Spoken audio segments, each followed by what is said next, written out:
This is the Level Up Podcast. I'm Taylor Petrinovich. And I'm Kelly Gilster of 618 Studios. And we are on a mission to help filmmakers level up their businesses and their craft so they can make more and work less. We want to help you confidently take your business from mainstream to luxury, and it all starts right here.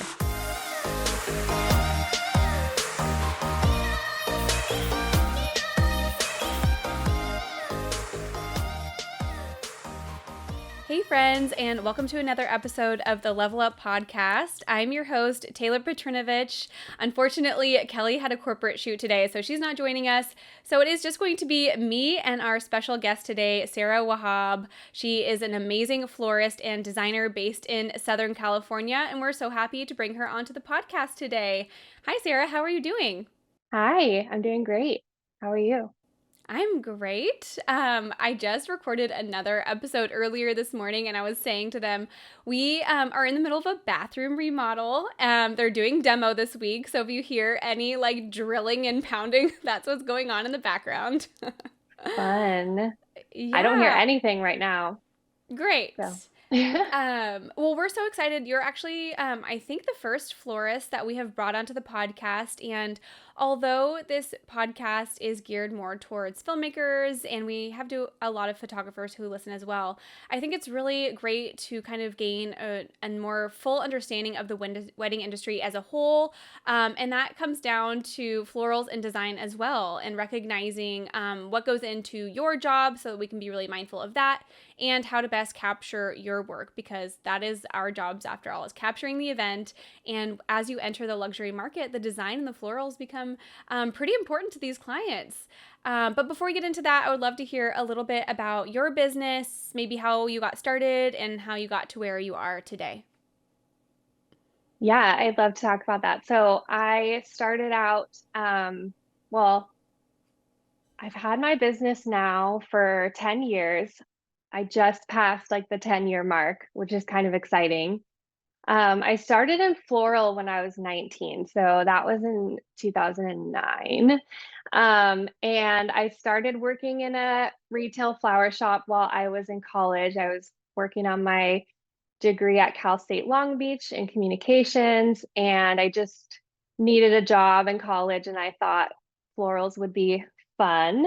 So I did like a certification at like a local floral school. It was just like a 4-week program, and it was very, very old school, like nothing like kind of the online, more modernized education that you can find today. There was literally like two options at the time for floral education, and they were both in-person classes, at least anything that was like, searchable on Google, or Instagram was still like not really a business platform at the time. It was kind of starting to be.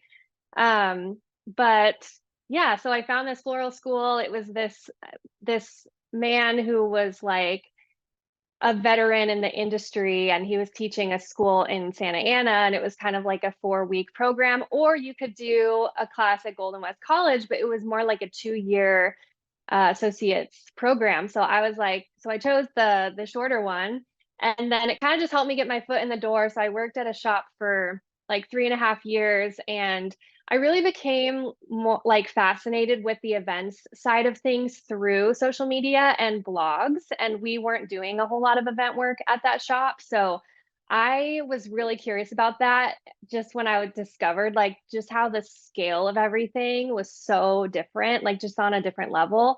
And so kind of around that point, I started freelancing. I left that job and started to freelance for different studios in the greater Los Angeles area that were doing like really high-end work for like Beverly Hills Hotel, Four Seasons, all of those like huge wedding receptions at all the big resorts and things like that. And I just got like a huge education in like the events side of the industry just by assisting on those events.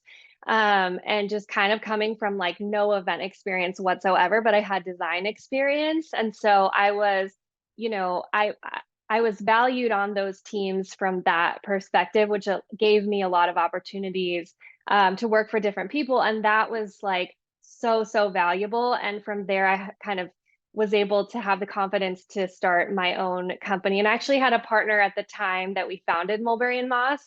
And then I took over the business like 3, 4 years in.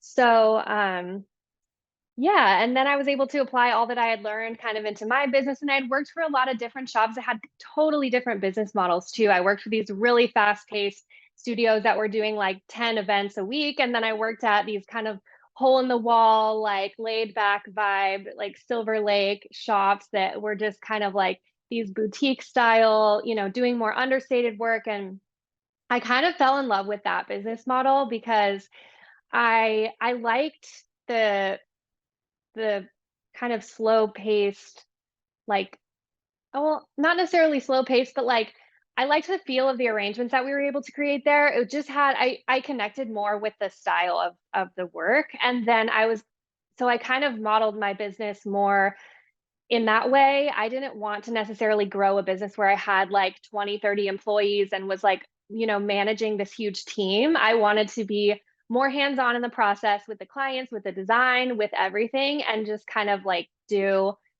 maybe like 20 events a year and have like a small team and be able to really focus on the details. But I was able to kind of apply all of the efficiency, that I learned working in like the larger studios, and kind of just like marry the two, because I do think that efficiency is a huge part of profitability. And so if you really want to have a sustainable business, you have to also be able to like think about it from a, kind of efficiency perspective. So I love that I was able to kind of experience both like versions and then kind of craft a business that was going to fit, my lifestyle and just like what I would enjoy in the long term, because I didn't want to build this like monster of a business that wasn't going to serve me in the long term. So my business now looks like 5 to 10 weddings per year, and like 20 to 30,000 price points. And then I'm able to kind of space out the work, really focus on the design, and really serve my clients to the best, in the best possible way. And then also have plenty of time to, enjoy my life on the side and start other businesses, which we all love to do. So yeah, that's kind of the summary. Yeah, no, it's so fun hearing about other entrepreneurs' journeys because although our businesses are so different, like floral and design versus like filmmaking or photography, there are so many parallels. And one of the biggest one is that there's so many different ways you can run your business and so many business models. Like you said, like you can go for like the high volume business model where you're just kind of like turning weddings out many, many times a weekend, or you can go more for that, higher quality, bigger scale, but fewer events. And that's definitely a journey that Kelly and I have both gone on, as well as scaling our businesses back to only doing, a handful, 10 to 15 a year, but charging a premium, but then also being able to like spend more time with each client and putting more creativity into each project as well, which in turn serves our clients really, really well. Also, well, that is, so actually, I have to be honest, like I don't know a ton about floral and design, but I can imagine that you've scaled this pretty quickly. If you've only been in business for 10 years and now you're charging upwards of $30,000 a year, like what did that growth look like for you? Like what did you implement in order to make that like happen for your business? Yeah, so the scaling happened more so in the last 5 years. It was kind of like around the halfway mark that I started to realize, I had to make very intentional decisions to be able to scale. And sometimes you launch and you start going, especially if you're not like, if you don't have a background in business, you start because you like the creativity part, and then you just start building. And like, if you are lucky in the first couple years and you work really hard and you make the right connections, like your business can really like explode. And then all of a sudden you just get on this hamster wheel. And it took me like a few years to really find a rhythm and then become popular and become busy, and then kind of have this realization of like, oh, like, I don't know my numbers at all. I don't know, like, how this plays into my life financially, like in the long term. And you start like really thinking about those things. And then you kind of like, so I had this like moment where I was like, okay, I need to like know my numbers. Like I need to figure out like what's my business producing? Like, is it profitable? Like I had no idea. I was just like working constantly. The cash flow was great, but like at the end of the year, what do you really have to show for it? Like that's what you really need to like understand. And so for me, just like starting from like from the bottom, it took me a while to like really think about it that way. So that's when I kind of like really buckled down and looked at like the way my business was producing and was kind of like, okay, what's my plan if I want to, if I'm, netting this much now, or like, and how much do I want to net 5 years from now? Like, what changes do I have to make? And that was when I was really able to look at, first of all, is that going to be achievable doing just weddings? Because, our time is a limited resource and I wanted to be involved in every event. So like how many weddings can I realistically take? How many do I want to take? Because those are things are very different. Like I don't necessarily want to be working for weddings a month. And if I want to do, say 1, 2 weddings a month, like what does the price point have to be? And then from there, like, do I need to add another income stream and on all of those things? So I guess what that process looked like was first like really getting zeroing in on, like what my business looked like and creating a plan. And then from there, I was able to recognize like, okay, if I only want to do this many weddings, like what other how else can I make money? Because and ideally in a passive way. So I started, this is kind of around, this is right before COVID started. And during that time, we were all spending a lot of time at home. So I started doing a lot more content creation and just kind of organically, my audience grew very, very rapidly in that like 2020 to 2021 time period. And I was doing a lot of the topics of my content were, I was focusing on, what would generate engagement. So it was kind of like posts that were, inspiring, entertaining, or, relatable and or educational. And so a lot of the people that kind of started following my business at the time were other florists.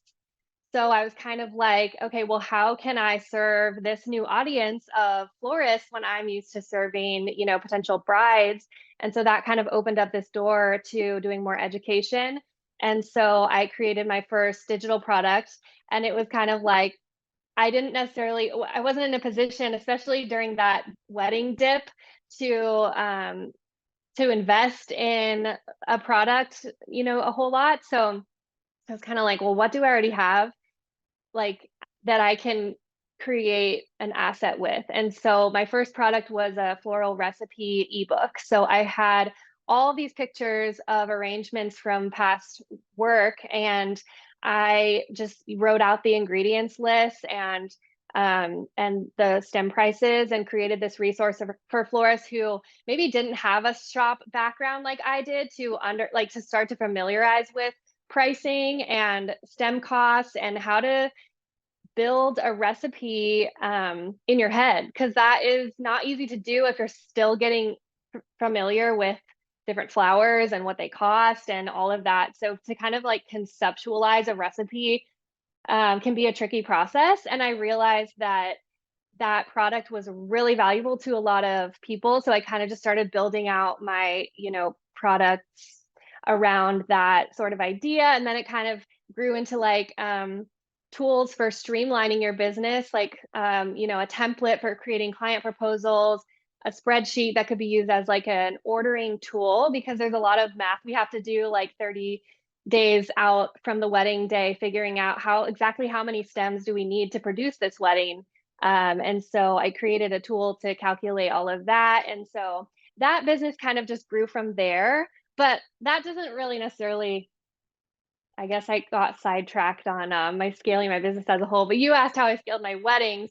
But that process was basically just like focusing on, I mean, a lot of the things you talk about on the podcast, it's like showing what you want to sell. Just having an idea of where I want to take my business. And that all happened during that stage where I was figuring out the numbers. I was thinking about, where I want to take my business, from a branding standpoint. Who do I want to work with? What types of weddings do I want to produce? And what kind of vendors are doing that type of work that I should be connecting with? And so I really just focused on that and just stayed fixated on that. And but showing what you want to sell is the biggest, I think, way to grow in terms of like the types of clients that you're attracting. It's very similar to film and photography as well. I think it's all kind of that same idea. If your client came across your page, like, would they hire you? So so that was the main strategy there. Yeah. No, it's so fun to see like there are more similarities between our businesses than differences, and that's why it's like so great to understand the wedding industry as a whole and befriend people in different vendor categories. Like, I think so many of us like get caught up in like I'm sure you're probably similar, florists maybe similar too, where like we're so like hyper focused on trying to like build planner relationships.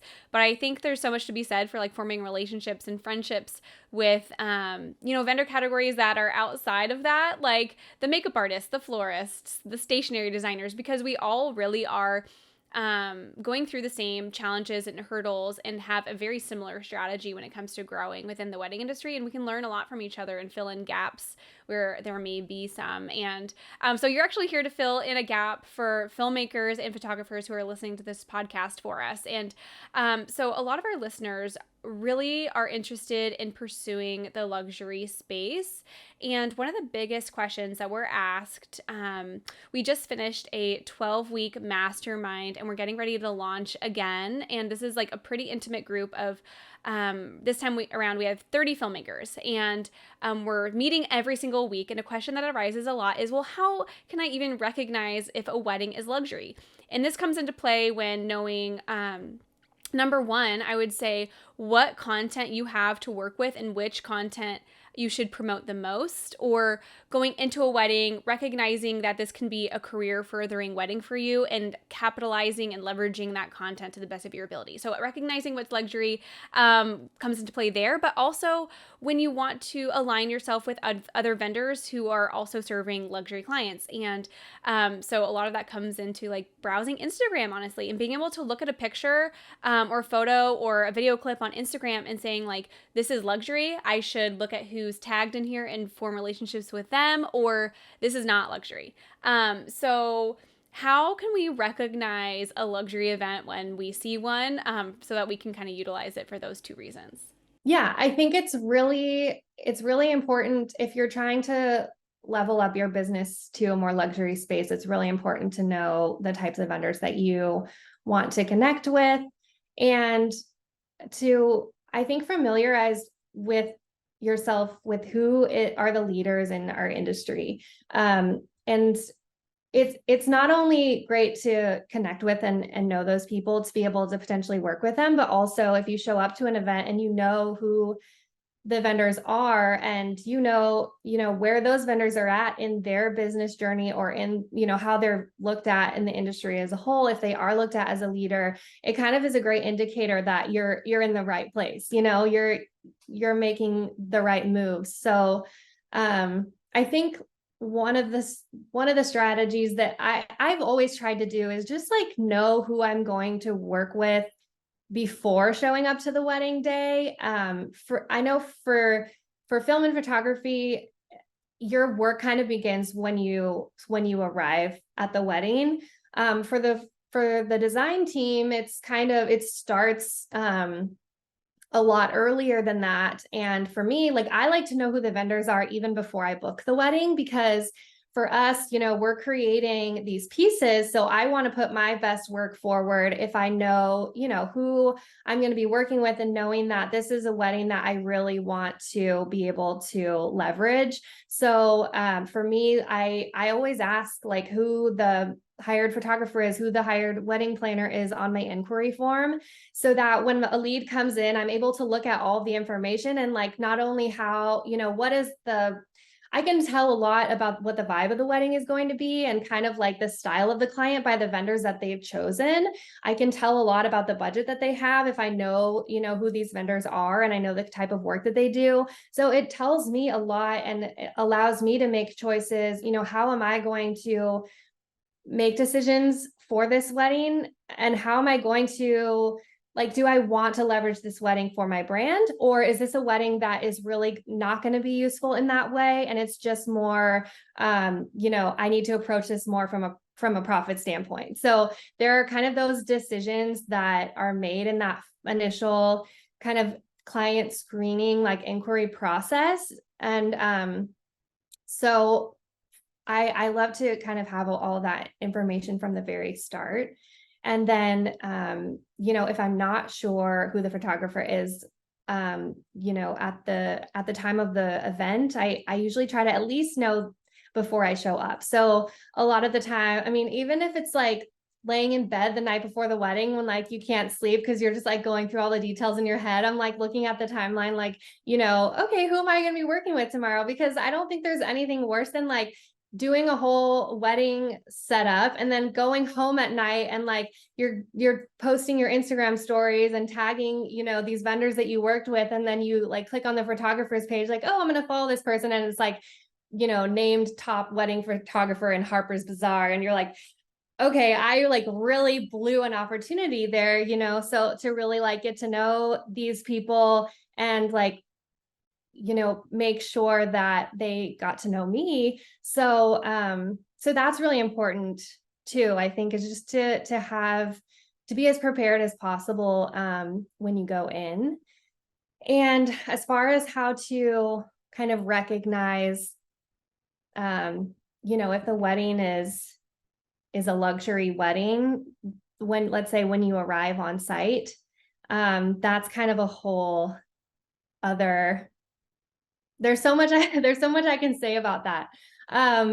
But let's see. So if you show up to a wedding and you're, trying to kind of determine whether this is a wedding that is, I guess, would be considered luxury, it's one thing to be able to look at floral arrangements and recognize what, is an expensive floral arrangement. But I've worked plenty of weddings where, the couple spent $20,000 or $30,000 on florals, and there were other details that were missing. So, whether they're, for whatever reason, budget related, they maybe splurged, the florals were maybe their biggest splurge that day, or maybe they spent a lot on the location and, didn't care to invest in some of the other details like the rentals and the, so I think for that reason, you kind of have to look at the event as a whole. I don't think necessarily recognizing expensive florals will tell you if you're truly at a luxury event. I think that if a couple truly is trying to give their guests a luxury experience, they're not going to have their guests sitting on a white padded folding chair for their ceremony. Like, they're just not. So I think there's more obvious giveaways when you look at the event as a whole. Are all the details there? And the easiest things I always say are like the chairs, and like count the place setting, the pieces in the place setting. I mean, if there's like a 12-piece place setting at every seat, like that is a huge, huge luxury, to have that for each one of your guests. So those are kind of easier things to identify, because I think with florals, it's kind of like with other art forms in our industry, like there are so many nuances and intricacies that like you're not going to have a fully trained eye in someone else's niche, so like you kind of have to look for those more obvious giveaways. And so those are two of the ones I would say that you can kind of pay attention to. And the place settings are a big one, but also that's the first thing. The second thing is kind of the idea of like quality versus quantity. So if just because you walk into an event space and you don't see like massive amounts of flowers, doesn't necessarily mean that the couple didn't spend a healthy amount on their florals. I think that a luxury event in today's wedding industry is really a lot of times more about the fine details. And again, it comes back to like just knowing the vendors in our industry, knowing the vendors in the luxury space and what kind of work are they producing, like from an aesthetic standpoint. Like if you look at some of the leading wedding planners in our industry, like look at Brooke Keegan, if you look at Joy Proctor, some of these big name designers, like if you look at their events they're producing, a lot of them are really quite understated. And it's really more about the experience, it's the intention behind. I mean, if you walk into a space like that, I'm sure there you would feel a very, very definite mood to the space. There would be a feeling and emotion, and it's all just very, very intentional. And it's a lot of that is the visual design. And it's really meant to be experienced on a more intimate level. So it's about like the texture of the tablecloth, the material of the plates and the way that like the color of a flower petal like subtly picks up the color of the paper menu on the place setting. And so if you're at a wedding like that versus a wedding where it's really more about like the overall wow factor, like those are the weddings that you walk into and it's like, it's about the zoomed out, like, like impressive, like just the opulence of it. Those two types of weddings can both be luxury. And I think that they both need to be, from a film and photography standpoint, like approached very differently. Because one of those, is about like that wide shot. It's that wow shot, like that hero, full reception with the dripping florals. And the other one is more about the details, and you really don't want to miss those. So from our perspective, we're working with the bride and we know that, this was her color palette, but this was the one color that she was really inspired by, or like she was really excited about, the fruit accents on the table. And so we have those details that we know were so important to the client and to the photographer or the videographer that's capturing it. They don't necessarily know those details. So I think if you kind of approach it in a way where you can understand and really grasp like what the client and the designer loved about the design and capture it in that way, I think that is really going to elevate your work in a different way. No, this is all such great information. And again, I think that this is something that a lot of filmmakers and photographers just kind of learn over time. Like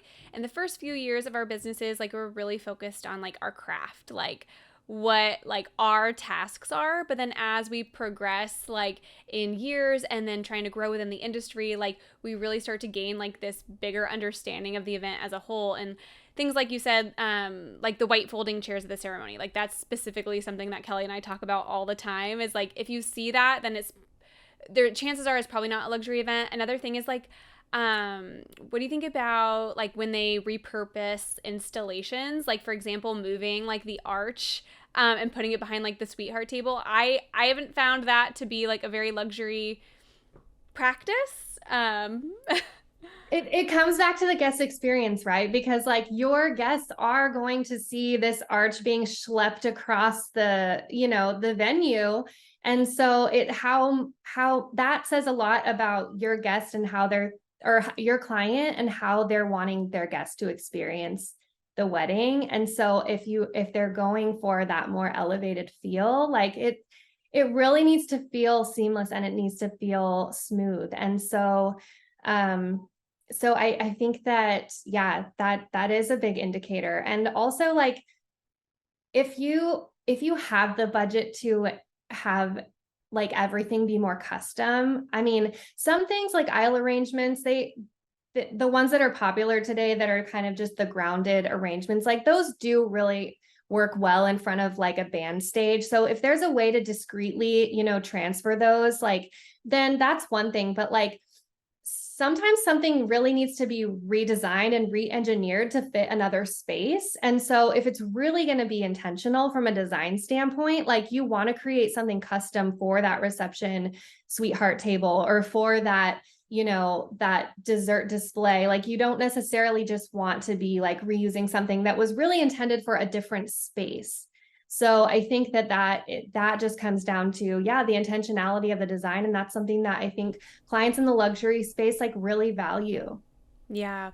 And again, we're not like trying to say anything negative about weddings. Like my budget was not my budget. My wedding was very budget, and like that was something we did. We totally moved like our altar like arrangements to be behind the head table. Like, and it's fine. It's really just about like us as filmmakers like being able to recognize events for what they are and like capitalizing on our knowledge base. And then also like when you arrive at an event, like knowing what to expect, knowing what's normal and how to conduct yourself, and just kind of like feeling like you belong there. Like a lot of us, as filmmakers, we're in this like interesting position where a lot of times clients won't have huge budgets for video, but they're spending a lot of money on their wedding. And so it's a pretty common thing where a client who has maybe a budget of say like $250,000 or $300,000 for their wedding hires a videographer for, I don't know, between like $6,000 and $8,000. And so maybe that filmmaker's typical wedding is, a third of that spend, but then all of a sudden they're brought into these higher level events, and it's just really great to kind of know what you're walking into and like, I don't know, be a good presence on the day and not be like surprised by anything that's happening. A few minutes ago you talked about how like we should go about capturing maybe a more understated luxury event differently than a more opulent and like I would say like overflowing with details event. And I would love to talk about that a little bit more. As we progress throughout the industry, our films also change and our focuses change. A lot of us go from focusing on like very like couple and like their past and their story driven films to more of the event itself. The wedding weekend is the story that we're telling in the film. And one thing that takes a minute to click for some filmmakers is that the details in the florals are very important to the couple, and that is a part of the story. And they did like work with someone like you to like handpick all of these elements. So it is just as important as their story. And we want to go about capturing them the best that we can. And also so that we can serve like our creative partners as well, like the designers and planners and things like that. So what are some things that you've seen people maybe do wrong? And then what would you suggest moving forward for us? Yeah, I think when it comes to capturing the florals in a way that kind of does justice to like the client's, vision and the intention behind it, there's a certain amount that is going to be obvious when you look at the space, because you all are very well versed in like, looking at the event through the guest's eyes. And so when you walk into a space, you notice the things that the guests are going to be experiencing, like the bartender creating the craft beverages, like, this tables that they're going to be sitting at, any other kind of like interactive things that are going on. And so capturing those elements of the story. And so I think that there's that element of it. And then there's also just kind of learning to capture things through more the eyes of the person who designed it. So I think from that standpoint, like I said, we all have so many nuances to like the jobs that we do, that there's no way for a photographer or filmmaker to like really fully understand a floral arrangement or a table design like as well or as intimately as the person who designed it. But I do think that one thing that you can do is ask the florist, if you find an opportunity, hey, was there anything that was there a centerpiece that, was really special, or is there any detail that you would like for us to capture? And that might seem like something that you're doing to serve the vendor, and that's not what we're there to do, but it really is, it's a way to serve the client better too, because like I said earlier, as the vendor, we work with the client on that design from the very beginning stages, and we know what is important to them. So I love when a filmmaker or photographer asks me something like that when they're like shooting the reception details, because it gives me the opportunity to be like, oh yeah, like she really loved, this particular flower, or, this is kind of, this is like this is the detail here that really needs to be highlighted. So I guess that's something that I see photographers and filmmakers do right. As far as mistakes that I see made, I think that one of the things that comes to mind is like, I did mention earlier how like these two types of luxury weddings kind of need to be approached differently. And I think one of the differences is with these kind of more like over the top weddings with really an abundance of florals. It's kind of like the quantity over quality. You see a lot of more like, for one thing, I mean, just to give you like some inside kind of scoop of like how these arrangements are approached. Like when you're going for quantity, you're using a lot of highly commercialized flowers. So it's a lot of roses, a lot of hydrangeas. So if it's one of those like rose hydrangea weddings, again, not knocking it at all. Like these weddings are beautiful in it, and you know, like they're both beautiful in their own way. But so all of the arrangements are going to be more identical. It's like there's really a very uniform look to it. And if you're, you know, shooting a wedding where it's a little more deconstructed, a little more organic, like there's a little bit more artistry going into each piece, because it's really kind of like it's kind of like eating at a high-end restaurant. Like the portions are smaller, but you'll notice, I mean, it's really like, it's because the chef sourced these like, you know, like local high quality, very seasonal ingredients. And it's about the quality, it's about the flavor. So it's the same with florals. I mean, if you're at a more understated kind of event like that, where it's really kind of about those close-up details, like all of the centerpieces are very unique from one another. So with one type of wedding, you kind of just can shoot one centerpiece and you kind of got them all covered.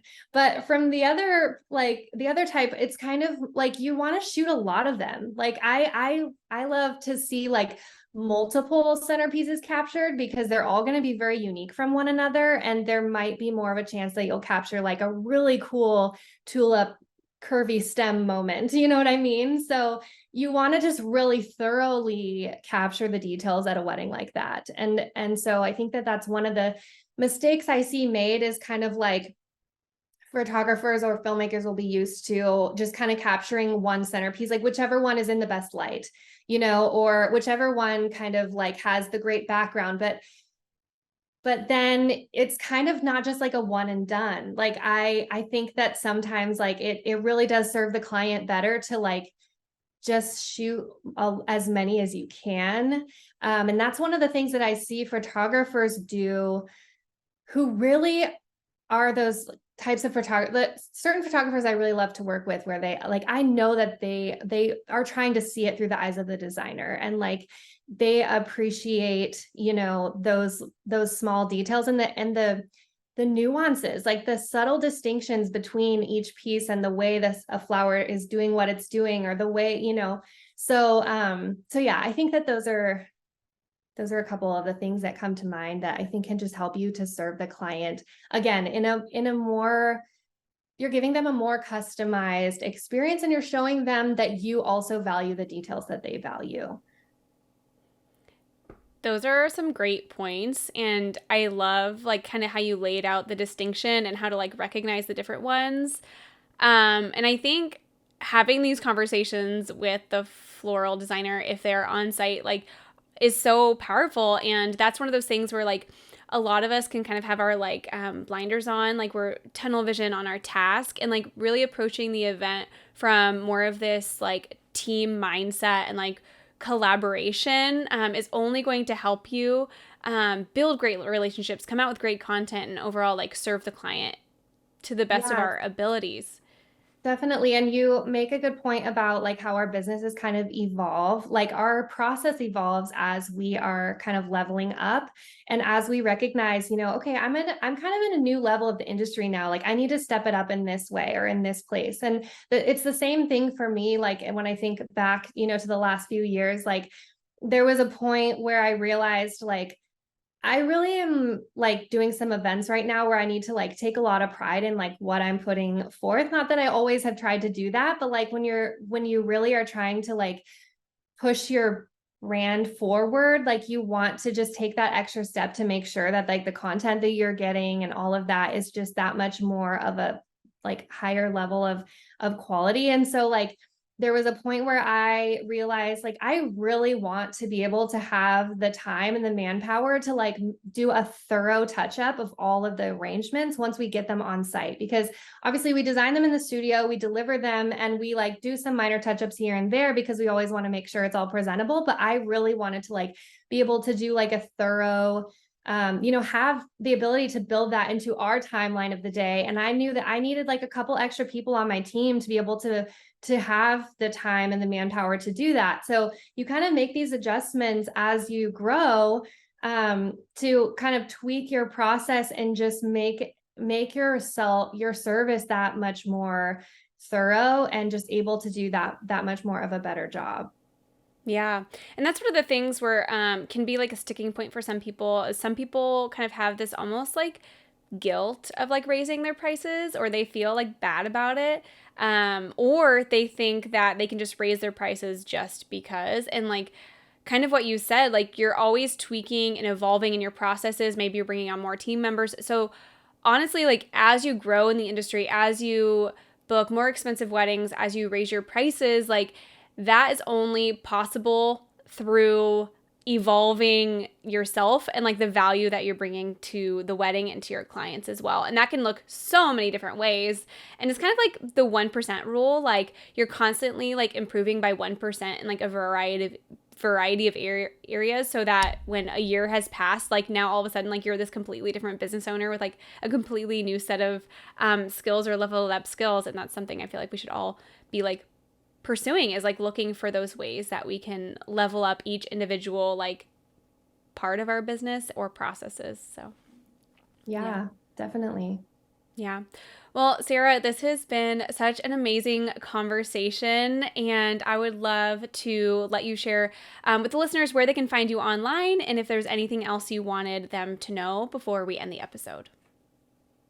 Yeah, you can find me online at mulberryandmoss.com. On Instagram, I'm Mulberry and Moss, all spelled out. Yeah, I don't know if there are any florists listening or wedding planners, but all my resources can be found at mulberryandmoss.com/shop if you're interested in seeing kind of what I do on the education side of things. But yeah, I would love to connect with anyone who listened to this episode and yeah, get to know more of your audience, and hopefully we'll have a chance to work together. Thank you for joining us in this conversation. If you enjoyed this episode, please help us reach more filmmakers just like you by taking a screenshot and sharing it on social media. Don't forget to tag us at The Level Up Co. And join us again next week, same time, same place, as we continue to level up the industry together.